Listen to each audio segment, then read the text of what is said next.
नमस्कार, आप देख रहे हैं प्रदेश का सबसे भरोसेमंद news channel India news Uttar Pradesh Uttarakhand और आपके साथ मैं हूं हिमांशी नेगी।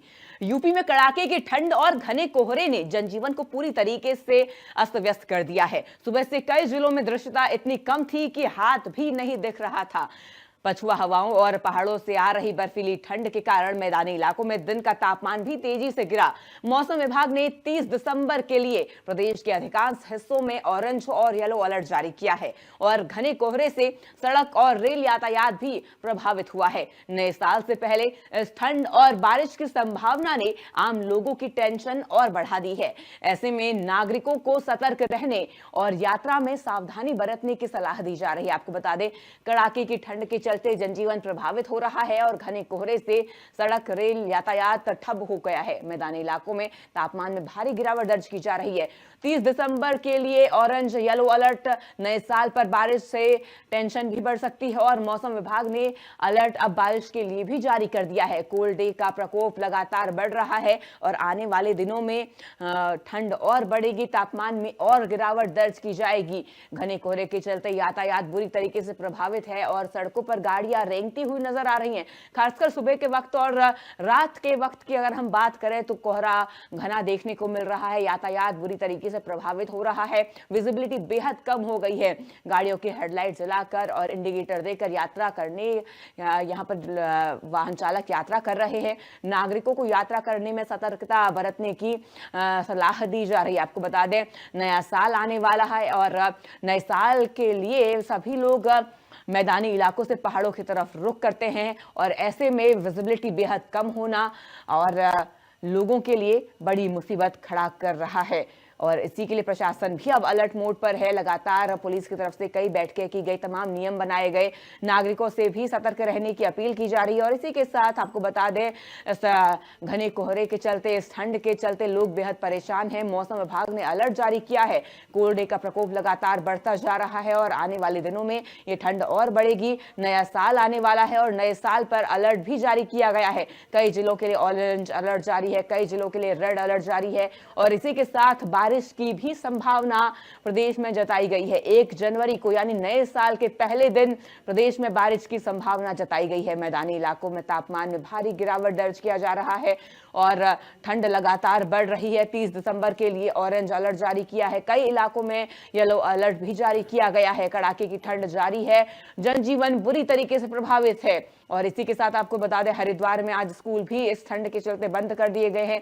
भीषण सर्दी को देखते हुए प्रशासन ने यह ऐलान किया है और हरिद्वार में 12वीं कक्षा तक के सभी स्कूल और आंगनबाड़ियों में छुट्टी कर दी गई है। इसी के साथ चेतावनी भी दी गई है। आदेश न मानने वालों पर कार्रवाई की चेतावनी दी गई है। आपको बता दें, प्रदेश भर में ठंड लगातार बढ़ रही है। उत्तराखंड हो या उत्तर प्रदेश हो, दोनों ही राज्यों में इस वक्त तापमान में भारी गिरावट देखने को मिल रही है और आने वाले दिनों में तापमान और गिरेगा। इस ठंड से बचने के लिए लोग अलाव का सहारे ले रहे हैं और इसी के साथ चाय का लुत्फ भी उठा रहे हैं। मैदानी इलाकों में तापमान भारी गिरावट है।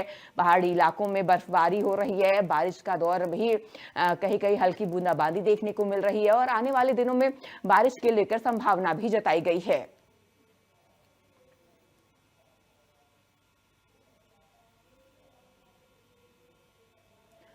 तो लगातार ठंड बढ़ रही है और चरम पर इस वक्त ठंड पहुंच चुकी है। हमारे साथ प्रदेश के अलग अलग जिलों से हमारे सहयोगी जुड़ चुके हैं। सबसे पहले गाजियाबाद आपको लिए चलूंगी, संतोष वहां से हमारे साथ जुड़े हुए। संतोष, सबसे पहले मैं आपसे ये जानना चाहूंगी, कितना बदलाव देखने को मिल रहा है कल से लेकर आज तक के तापमान में, कितना अंतर और कोहरे की वजह से वहां पर जनजीवन कितना प्रभावित हुआ है?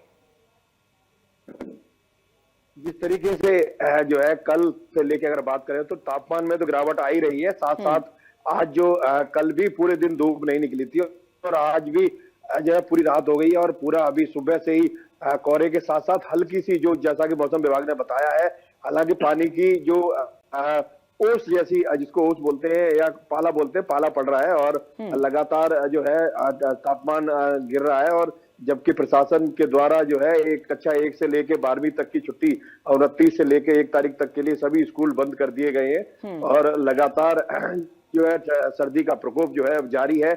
मौसम विभाग ने जैसा कि बताया है कि 1 जनवरी को बरसात होगी, तो ऐसे में और कड़ाके की सर्दी हो जाएगी। हालांकि बरसात से पहले की जो सर्दी होती है उसे सूखी ठंड बोला जाता है, और ये सूखी ठंड जो है लोगों को ज्यादा परेशान करती है और बीमारी भी जो है ज्यादा होती है। तो ऐसे में अगर जब 1 तारीख से जब बरसात हो जाएगी तो वो जो ठंड तो बढ़ेगी, लेकिन जो ये कहा जाता है कि सूखी ठंड है ये, और सूखी ठंड में ज्यादा बीमारियां होती हैं। तो बीमारी क्योंकि जब ठंड ज्यादा हो जाएगी तो लोग कहीं ना कहीं परेशान जरूर होंगे, लेकिन उसके बचाव के लिए लोग अपना घरों में अभी से ही कैद हो गए। जो लोग बिल्कुल रोड पे, क्योंकि ये दिल्ली एनसीआर का गाजियाबाद क्षेत्र है और यहाँ पे 24 में से 18 घंटे लोग बाहर रोड पे नजर आते थे, परंतु अब जो संख्या है वो बिल्कुल बहुत जरूरी जिनको काम है वो बाहर निकल रहे हैं। और जो लोग सर्दी, क्योंकि सर्दी इतनी बढ़ गई है तो बच्चों की छुट्टियां हैं, बच्चे भी अंदर ही हैं घर में, और बहुत सारे जो लोग हैं जो मॉर्निंग वॉक पे जाते थे उन्होंने मॉर्निंग वॉक पे जाना बंद कर दिया है, क्योंकि एक्वाई लेवल भी लगातार यहाँ पे बहुत ज्यादा बढ़ा हुआ है। तो उसको लेके भी लोग जो है पहले से ही आज मॉर्निंग वॉक के निकलना बंद हो गए थे। तो यहाँ पे अगर कहा जाए गाजियाबाद में सर्दी, कोहरा और ठंड का ये ट्रिपल अटैक है, और लगातार जो है पिछले 1 सप्ताह से ऐसा चल रहा है। और जिस तरीके से अभी जैसा कि मौसम विभाग ने बताया कि 1 तारीख को बरसात हुई तो और ज्यादा ठंड बढ़ जाएगी, क्योंकि ये दिसंबर का अंतिम जो है चल रहा है और लास्ट चल रहा है, दिसंबर कभी जो है कल खत्म हो जाएगा। तो ऐसे में यहाँ पे जो दिसंबर के महीने से शुरुआत होती है और जनवरी 15 तक, यानी कि 30 दिन यहाँ पे बहुत कड़ी सर्दी पड़ती है, तो वो अब दिन शुरू हो गए। और दिल्ली एनसीआर वासियों को हर वर्ष की बात ही यहाँ भी जो है जिस तरह से सर्दी झेलनी पड़ती है दिसंबर मिडिल के बाद और जनवरी मिडिल तक, तो ये बिल्कुल पूरी तरीके से यहाँ पे जो है मौसम ने करवट ले लिया है। और पूरी तरह से कहा जाए कि कोहरा तो है ही है, कोहरे ने तो अपना जकड़ ही रखा है। कोहरे के साथ साथ जो पोल्यूशन की चादर है वो भी गाजियाबाद को जकड़े हुए है, और लगातार जो है ये ट्रिपल अटैक यहाँ पे चल रहा है। बिल्कुल, ठंड के साथ पॉल्यूशन और कोहरा। सोनभद्र से हमारे साथ हमारे सहयोगी अंशुमन जुड़े हुए हैं। अंशुमन, मैं आपके पास आना चाहूंगी। देखिए, आपके पीछे मैं देख भी पा रही हूँ, कोहरा है, विजिबिलिटी बेहद कम नजर आ रही है। वहां पर इस वक्त स्थिति की मैं बात करूं, और प्रदूषण, ठंड और कोहरा तीनों की चपेट में इस वक्त जनता है। कितनी परेशान जनता इस वक्त? जी बिल्कुल, बता दें कि कोहरे एक तरफ जहां ठंड की मार से लोग जूझ रहे हैं, वहीं दूसरी तरफ कोहरे ने जो है उसे और भी बढ़ा दिया है। बात अगर कोहरे की करें तो विजिबिलिटी इतनी कम है कि एक तरह से कहें आप तो रफ्तारी बिल्कुल रुक गई है। या तो गाड़ियां सड़कों पर दिख रही है, उनकी स्पीड इतनी कम है, और सभी गाड़ियां इंडिकेटर लाइट, हेडलाइट जला करके ही सड़कों पर चल पा रही हैं। वही कोहरे का प्रभाव इतना अधिक है कि बरसात की तरह टपक रहा है, जिससे लोग घरों से बाहर निकलने से बच रहे हैं। और ठंड कोहरे गलन के बिल्कुल सभी विद्यालयों कॉलेजों को बंद कर दिया गया है। जिलाधिकारी ने सख्त निर्देश दिए हैं कि इस समय किसी भी विद्यालय का संचालन नहीं होगा। और दूसरी तरफ किसान भी काफी ज्यादा प्रभावित है। किसान, अगर बात किसानों की करें तो किसान इस समय गहरी मार झेलनी पड़ रही है। एक तो ठंड गलन की वजह से खुद भी परेशान है, दूसरी तरफ फसलों को भी बचाने के लिए काफी प्रयास करना पड़ता है। बात विशेषज्ञों की करें तो विशेषज्ञों का कहना है कि ऐसे मौसम में किसान अपने दलहन, तिलहन और आलू जैसी फसलों में हल्की सिंचाई करें और उसमें यूरिया व पोटाश का घोल बनाकर छिड़काव करें, जिससे कि फसलों को पानी से बचाया जा सके। और बात अगर सोनभद्र में एक्यूआई की करें तो एक्यूआई लगभग 300 के पार चल रहा है, जिसके वजह से भी लोगों को काफी परेशानी हो रही है। जो लोग सुबह मॉर्निंग वॉक के लिए निकलते थे सड़कों पे काफी उनकी संख्या देखी जाती थी। अब इस ठंड, गलन और जो कोहरा है और उसके साथ ही जो ठंडी हवाएं चल रही है, उसकी वजह से मॉर्निंग वॉक करने वाले लोगों की संख्या में भी काफी कमी आई है। ये सड़कों दिखाई दे रहे हैं। जी, अमेठी से हमारे साथ हमारे सहयोगी संजय बने हुए हैं। संजय, आपके पास मैं आना चाहूंगी। देखिए, जैसा हमारे सहयोगी ने बताया कि ठंड और कोहरा, जनता परेशान है इस वक्त ठंड और कोहरे से। अमेठी की अगर बात करूं कि वहां की स्थिति कैसी बनी हुई है, तापमान आज का क्या दर्ज किया गया है, इसी के साथ मैं आपसे ये भी जानना चाहूंगी बारिश की क्या वहां संभावना है कोई? देखिए हिमांशी जी, अब लगातार जिस तरीके से दिसंबर महीने की विदाई हो रही है, और ऐसे में दिसंबर महीने की विदाई के समय उत्तराखंड से लेकर उत्तर प्रदेश तक जो गलन है और जो हाड़ कपाने वाली ठंडी है, उसका एहसास शुरू हो गया। ऐसे में लगातार यूं कहा जाए कि उत्तर प्रदेश के कई ऐसे जनपद हैं जहां पर लगातार जो टेम्परेचर है वो लुढ़क रहा, पारा लुढ़क रहा है। और कहीं ना कहीं अगर अमेठी की बात करें तो अमेठी में भी बीते दिनों से जिस तरीके से पारे में गिरावट दर्ज की गई है, उससे इस समय हाड़ कपाने वाली और गलन की ठंडी का एहसास इस समय देखने को मिल रहा है। अगर हम टेम्परेचर की बात करें तो टेम्परेचर अगर रात का जहां देखा जाए तो रात के टेम्परेचर में 2 से 3 डिग्री गिरावट दर्ज की गई है, यानी वो टेम्परेचर 18 से 19 डिग्री सेल्सियस के आसपास आकर पहुंच गया है। और अगर रात के टेम्परेचर की बात करें तो क्षमा चाहेंगे, रात के टेम्परेचर की बात करें तो 8 से 9 डिग्री सेल्सियस के आसपास का टेम्परेचर दर्ज किया गया। दिन के टेम्परेचर की अगर बात करें तो जहां 20 से 22 डिग्री सेल्सियस के आसपास का टेम्परेचर हुआ करता था, वो 18 से 19 डिग्री आ गया। तो यूं कहा जाए कि रात हो और दिन हो, ये गलन और हाड़ कपाने वाली ठंडी का एहसास शुरू हो गया है। ऐसे में जिला प्रशासन भी पूरी तरीके से अलर्ट मोड पर है और कहीं ना कहीं लगातार जो आवश्यक दिशा निर्देश हैं आम जनमानस से वो किए जा रहे हैं कि तमाम, अगर आपको बहुत जरूरी है तभी यात्रा करें, अनावश्यक यात्रा ना करें, वाहन चलाने से बचें। और कहीं ना कहीं यातायात की अगर बात करें तो उस पर भी अच्छा खासा प्रभाव देखने को मिला है, क्योंकि जैसे शाम होती है सड़कें सूनी पड़ जाती है और कहीं ना कहीं देखा जाए तो गलन और जो हाड़ कपाने वाली ठंडी है वो इस समय जनपद अमेठी में देखने को मिल रही है। अगर बीते दिनों की बात करें तो लगातार जिलाधिकारी महोदय के निर्देश पर लगभग 43 ऐसे जगह है भीड़ भाड़ वाले जहां पर अलाव की व्यवस्था की गई थी, रैन बसेरे को संचालित किया गया था। बेजुबानों को भी ठंड का एहसास ना हो उनके लिए भी टाट पट्टी जैसी तमाम आवश्यक दिशा निर्देश दिए गए थे। लेकिन कहीं ना कहीं देखा जाए तो स्कूल का भी संचालन, इस कड़ाके की ठंड में स्कूल का भी संचालन जो है वो 29 तारीख से 1 जनवरी के लिए बंद किया गया है। कहीं ना कहीं सरकारी विद्यालय जो है वो जिलाधिकारी के निर्देशों का पालन कर रहे हैं, बीएसए के निर्देशों का पालन कर रहे हैं। लेकिन कुछ प्राइवेट विद्यालय हैं जो अब भी पेपर के नाम पर, एग्जाम के नाम पर छोटे छोटे बच्चों का स्कूलों का संचालन कर रहे हैं। तो कहीं ना कहीं देखा जाए तो प्राइवेट स्कूल जो है वो मनमानी कर रहे हैं। और ऐसे में इस समय कड़ाके की ठंड है। टेम्परेचर अगर सुबह की बात करें तो लगभग 12 से 13 डिग्री इस समय टेम्परेचर अमेठी का है। लेकिन ऐसे में 7 बजे स्कूल का चलाना बिल्कुल सही है, लेकिन उसके बाद भी प्राइवेट स्कूल संचालक जो है वो मनमानी जनपद अमेठी में करते हुए दिखाई दे रहे हैं। अगर हम बारिश की बात करें तो लगातार 2 से 3 दिन तक जो आसमान में बादल है वो देखने को मिल रहे हैं। हालांकि कल की अगर हम बात करें तो कल दूसरी टाइम हल्की धूप निकली थी, यानी यूं कहा जाए कि लोगों को उम्मीद दिखी थी, बाकी उस धूप में कोई मतलब राहत नहीं मिली। लेकिन कहीं ना कहीं देखा जाए तो जिस तरीके से मौसम विभाग का अलर्ट जारी हुआ है कि 1 जनवरी को बारिश होगी, तो बारिश के बाद जो ठंड है वो बढ़ेगी, जो धुंध है वो बढ़ेगी। और कहीं ना कहीं साफ तरीके से है कि आज का भी अगर बात करें तो उत्तर प्रदेश के पूर्वांचल के कई ऐसे जनपद हैं जहां पर रेड अलर्ट जारी किया गया है, पश्चिमी जनपद है ऑरेंज अलर्ट जारी किया गया है।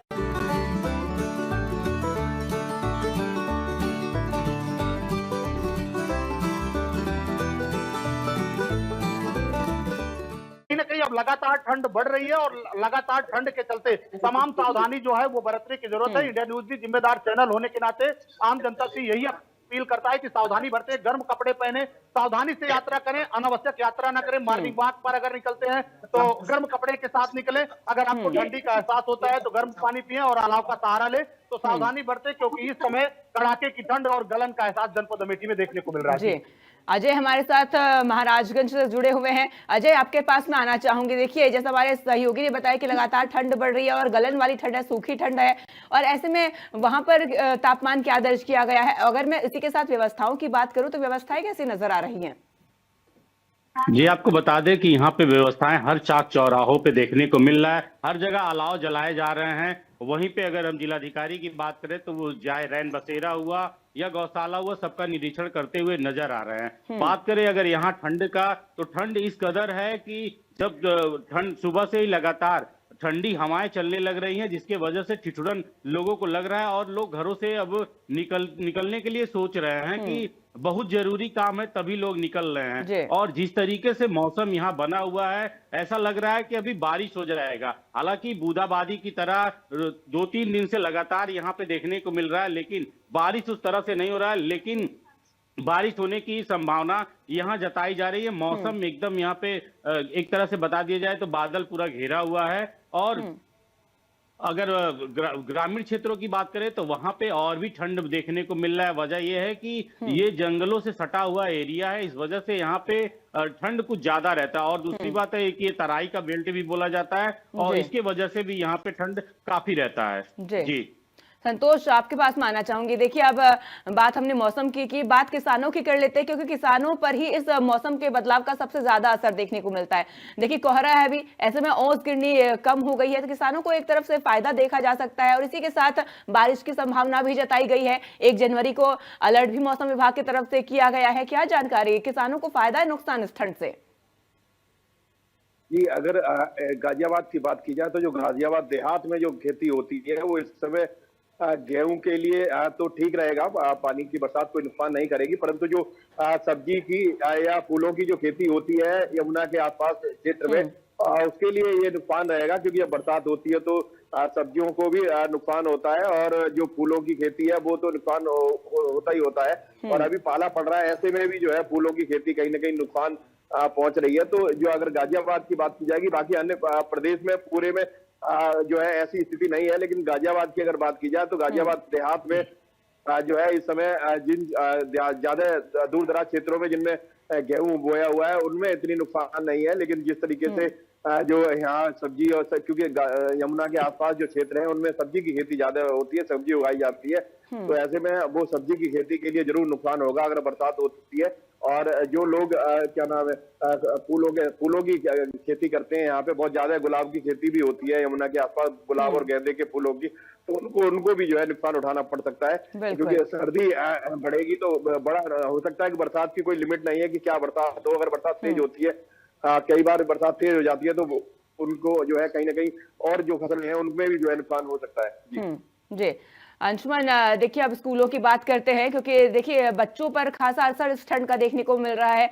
सुबह सुबह कोहरे के चलते विजिबिलिटी काफी कम है, ऐसे में जो सुबह के समय में स्कूल बच्चे जाते हैं, वाहनों से जाते हैं, हादसे की आशंका बढ़ जाती है। कई क्षेत्रों में, कई राज्यों में स्कूल बंद किए गए हैं। सोनभद्र में इस वक्त क्या स्थिति है? स्कूलों को लेकर समय में बदलाव किया गया है, छुट्टी किसी तरीके की घोषित की गई हो?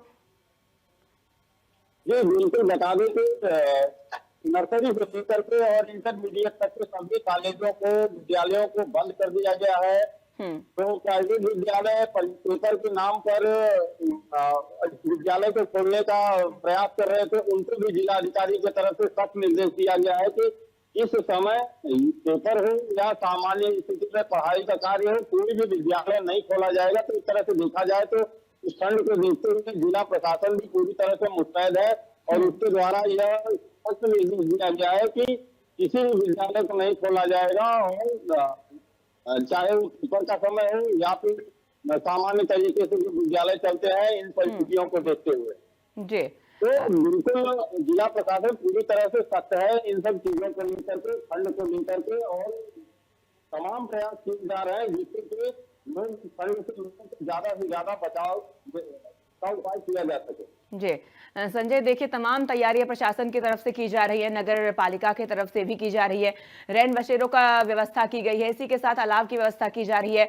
और मुख्यमंत्री योगी आदित्यनाथ ने भी ये निर्देश दिए हैं कि किसी को भी ठंड में रात गुजारनी ना पड़े, इसके लिए प्रशासन सख्ती से काम भी कर रहा है।